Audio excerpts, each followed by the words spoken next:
Если вы когда-нибудь играли в Вертьмы, в любую редакцию, вы очень быстро разберетесь, как и что кидать, потому что скелет системы, он один и тот же.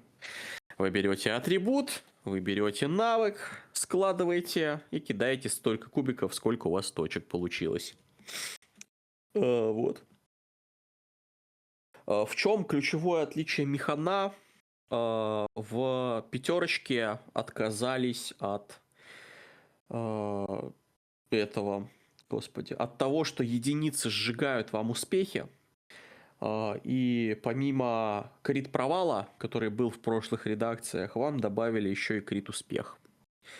Собственно, как это выражается, если у вас выпало 2 десяточки, это называется триумф. Если у вас есть хотя бы один триумф на броске, и он успешный, то это считается критическим успехом. Вы прям очень-очень хороши. Да, соответственно, 2 десятки это не 2 успеха, это 4 успеха.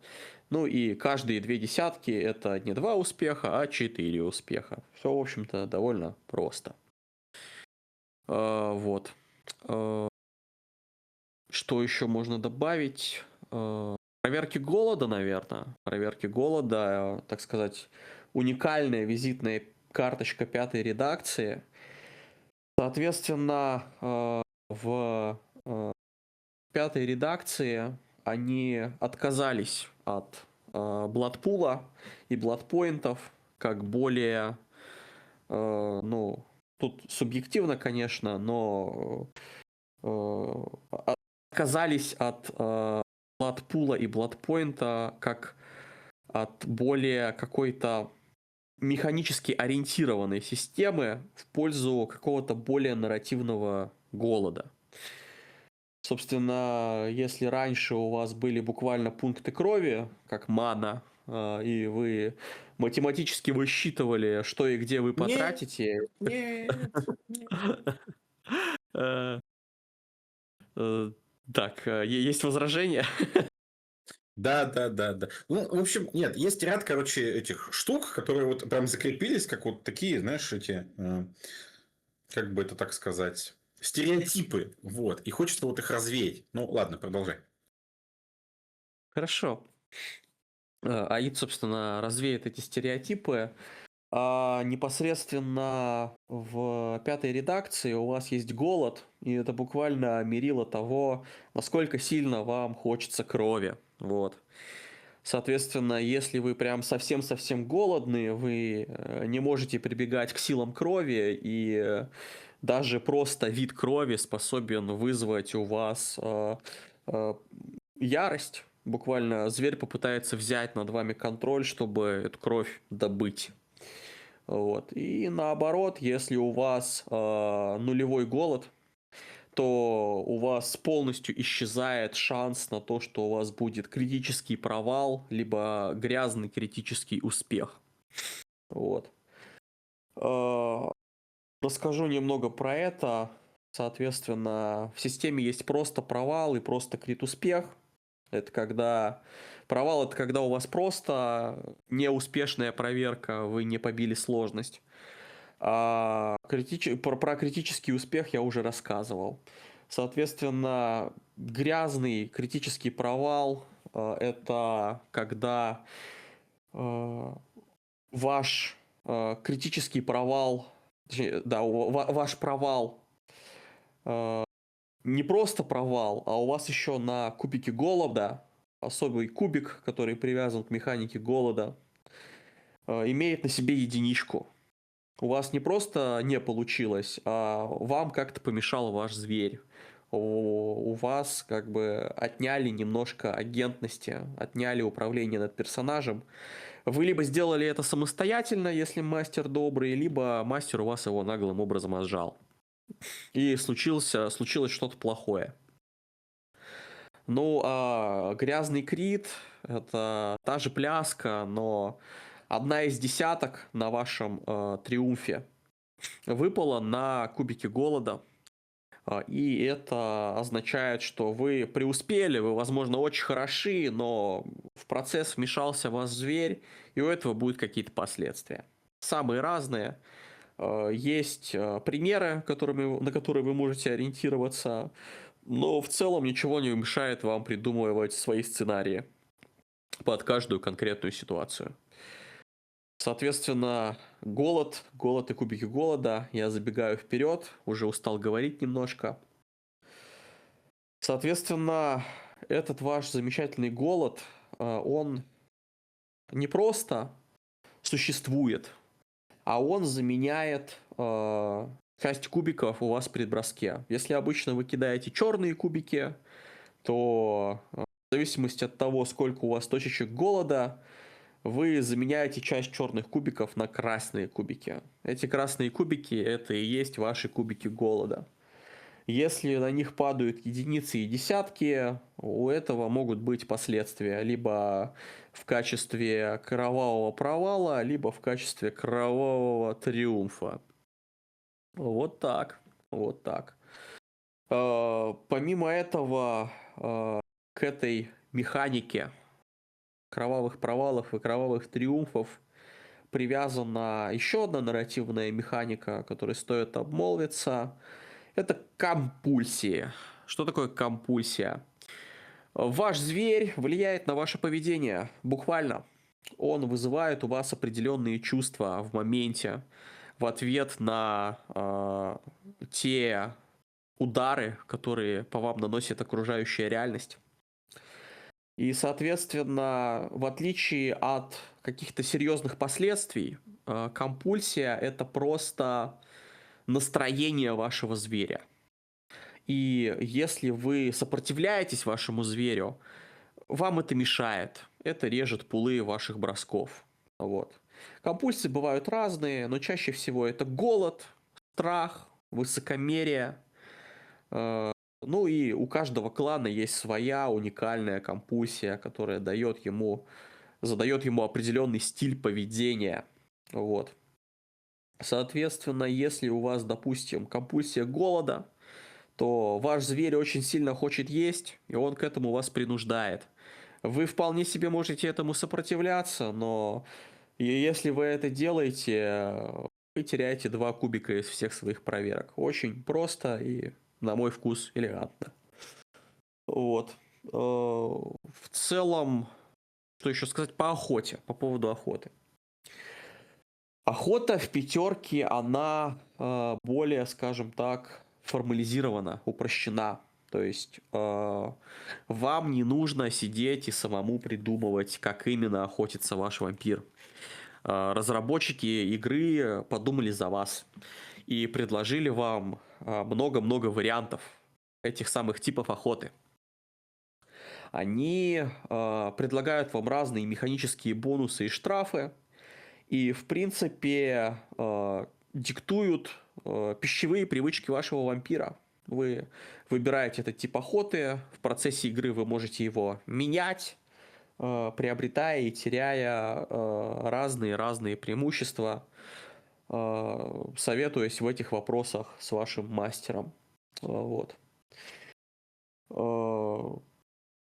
Это все настолько упрощено, что у вас буквально есть предпочтительный дайспул для вашего типа охоты. То есть, например, если вы так называемый Cat Alley или же налетчик, который любит зайти в подворотню, наброситься на какого-то одинокого путника и выпить его крови, вам предлагают кидать силу и драку. Ну и по аналогии с разными типами питания, разные проверки. Это бы не то чтобы зацементированные правила, от этого можно отходить, но зачем, если они есть, правильно? На этом все, пожалуй.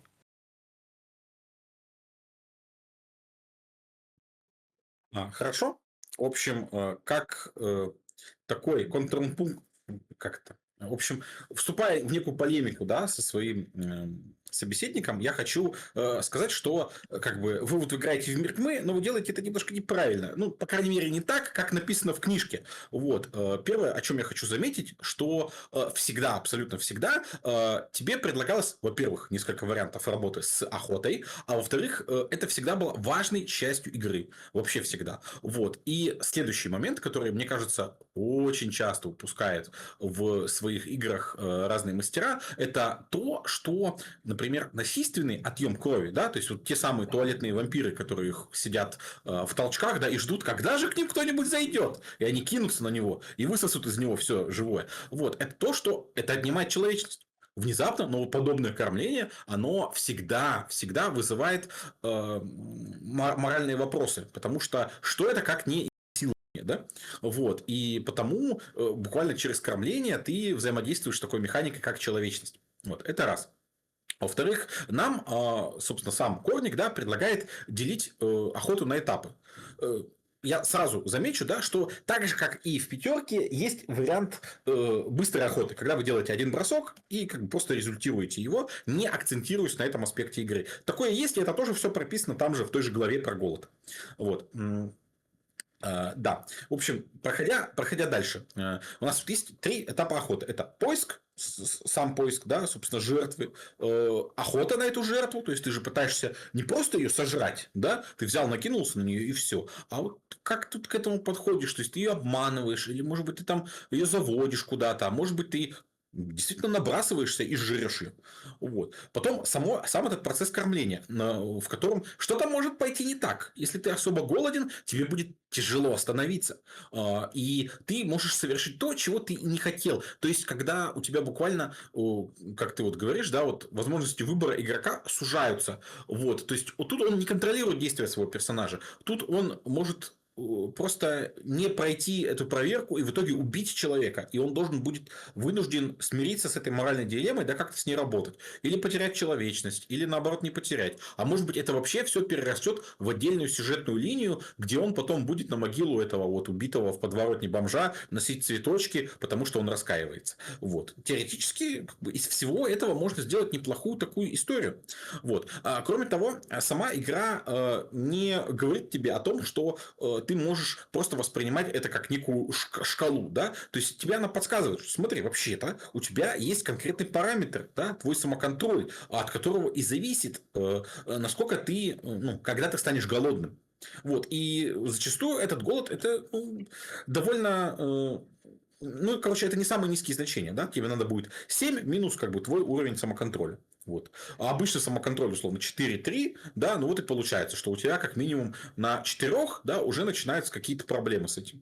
Вот. Также, собственно, у нас Корник предлагает сделать еще альтернативную штуку, да, это делать карточку игроку, вот, ну или пометку такую, что вот где он становится, он прям чувствует, что он сытый или голодный. Вот. И от того, отыгрывает он это или нет, ему предлагается восстанавливать даже пункт силы воли. Вот. Это как альтернативная механика, да, вовлечение игрока в работу с этим пулом крови. Поэтому останавливаться тут лишь на том, что ну, это просто пул, который как бы, ну, как будто бы это вот как мана, да, там в Диабло там и еще где-то. Да нет, он достаточно тоже подвижный, и если обращать на него внимание, действительно обращать, а не воспринимать это просто как побочную механику, как делают некоторые, то получается довольно интересно и круто. Вот. Тут вопрос, да, в том, насколько ты хочешь в это погружаться, насколько ты умеешь в это погружаться. Как я уже и говорил, да, старые системы больше располагают на твое некое внутреннее чутье и в то, что ты сам можешь построить себе дом. То есть, они не забирают у тебя компетенции, они предполагают, что ты будешь использовать голову. Вот. Это не значит, что пятерка не предполагает, что ты будешь использовать голову. Просто она как бы более напористо предлагает тебе один конкретный способ, как этот вопрос закрыть и двигаться дальше. Вот. А тут тебе дают аж целых там 4 способа, да, как ты можешь с этим работать. Вот. И мне кажется, ну, для меня лично это чуть интереснее. Но, с другой стороны, то, как подвязаны вот эти вот твой способ питания к твоим статистикам как персонажа, это очень интересно. И мне нравится такой способ генерировки персонажа. Это ну, прям прикольно. Вот. То есть, сказать, что механика в пятерке хуже, точно не хуже. Вот. Но что она другая, и в ней некий другой смысл, это 100%. из раза в раз слышу одни и те же, короче, претензии, и эти одни и те же претензии разбиваются одними и теми же методами, как бы, потому что они просто не верны в своем корне, да, то есть вот что меня как бы цепляет постоянно вот ухо, это вот то, что типа человечество это монопол, который, блядь, не помню, кто сказал. Да неважно, типа, окей, даже если это человек сам придумал. Вот. И вторая, это то, что единички, это прям пипец, это так плохо, вы не поверите, это все из-за единичек. Да единички не виноваты. Там все мат-ожидание, оно, ну, стабильное. Типа, нет вообще никаких проблем с единичками. Наоборот, они нам создают провалы в принципе. Если бы их не было бы провалов. Вот. Поэтому, ну, я не вижу в этом чего-то такого серьезного. Вот. А то, что у вас там выпало один раз 5 единичек, так это значит, вы в лотерею выиграли. Ну, типа, серьезно, там шанс очень маленький. Вот. Да, то есть это буквально тот самый крит-провал. Вот. Да, Что в этом плохого? скажи это тому человеку, у которого рак кубов, и который за 5 часов и 25 бросков ни разу не выкинул даже одного успеха. Ну, это вот, как бы, да, я не думаю, что это кубы виноваты, как бы, ну, типа, вот, что это единички виноваты, да, что это просто, ну, кубы так легли, бывает такое. Я вчера, например, вот, мы играли в Knights Black Legends, и, чтобы ты понимал, я 5 раз подряд выкидывал единичку на D6. 5 раз подряд. Просто шансы, я думаю, там катастрофически малые. Вот. Но, тем не менее, тем не менее. Это правда. Не, это правда, но как бы вот сколько как бы я вожу, играю в вампиров, да, прям чтобы у меня проблемы были с основным моим броском, где у меня дохуя кубов, чтобы я там прям проигрывал постоянно, я не припомню. Вот. Да. Да не, это типа в рамках мема, типа единички, типа даже в Ну да, да. пятерке, Да. даже в пятерке можно на 10 кубах с первым голодом наролить себе кровавый провал по первой сложности. И я такое видел. Так. Я тут могу добавить еще один моментик. С питанием, да, и поиграв уже в двадцатку и в пятерку. Ну, про двадцатку я говорю, что двадцатку и тройку, потому что это практически одно и то же, там за редким различием. Там, короче, штука такая. Нужно выбрать сложность в зависимости от той зоны в городе, в которой вы кормитесь. Я, кстати, не знаю, есть ли что-то такое в пятерке, по-моему, нет. Там Есть, другое. есть, Есть? да. Окей. Ну, значит, да, похожая штука. Выбираешь себе зону, это определяет твою базовую сложность.